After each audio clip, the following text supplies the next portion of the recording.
When I have a new client and they ask me to redesign their web page and ask them 10 questions, sometimes they come to me and they just say, I need a web page. And they never really thought about what it is that they want to accomplish with the website because they've been told you're a business, you need to have a web page. So you kind of need to figure out exactly what they need before you start working on it because you might be running in a totally different direction than they think or what their clients think they would like to have.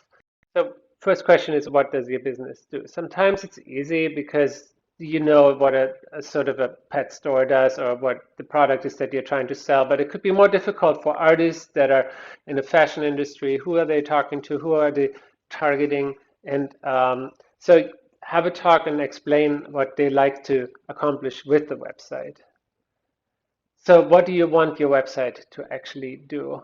So you need to have some kind of goal because after you design it and you run it, you'd like to measure if it works, if this website really made a difference, because there need to be some sort of return on investment. It's really hard to see on a website how the money is actually coming back because it might cost a lot to build the website in the beginning, but they don't really see an immediate return, or they might see an actually a great return since they have the new website. So you want to have some kind of points where you can measure that. So, but you need to set those points to, those are called the KPI, the key performance indicators. So you need to find out which these points should be that you start measuring from the beginning. And so you can make changes and you can see if it works better on version A or in version B, but you need to set those key KPIs first. So if they already have a website, when since when do they have it? Did they not update it for 10 years? Is that the reason they come to you? What's the reason? What content management are they using? Do they have any experience of failures before so you don't really make the same ones? You might be assuming something that they already found out that is not a good way to go. What makes your business different? Make them stand out from the rest and not just something that's obviously they're trying to make a good product, or obviously they're trying to have a good customer support. But what it is make it really remarkable compared to the other ones? What's the real difference?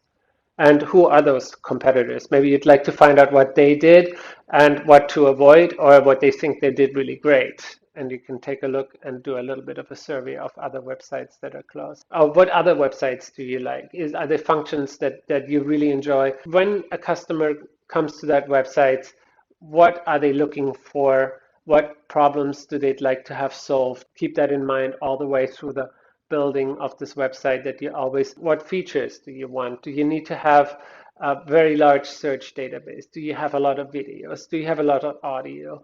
All these things kind of depend on the very beginning of the project, how you set up the infrastructure to build the whole website. And then how will you record the results? Things you can measure are always good to have. Then it would be great to know if they have some kind of style guide, colors, typefaces, logos that you are supposed to use. And I think there's sort of an extra bonus point. At this point, I'm not really asking for the biggest budget because I still need to write a proposal to see what I can suggest for them. But of course, it would be kind of nice to know what ballpark they have on a budget. And there are certain ways to find out. It's more of something that I talk in the portfolio class, and everybody sort of has a number. So you don't want to overshoot it completely, but you also don't have to sell yourself for cheaper than that.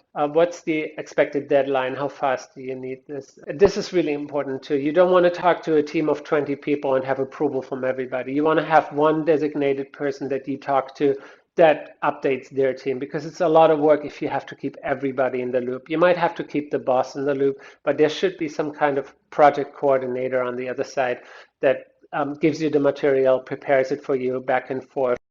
You don't talk to 20 opinions at the same time. It's very important that you have these steps in between where you show it to the customer before you start running to the very end of the goal, and then you find out you ran into the wrong direction. So those steps would be good to set up in the very beginning of the project. I hope that helps you.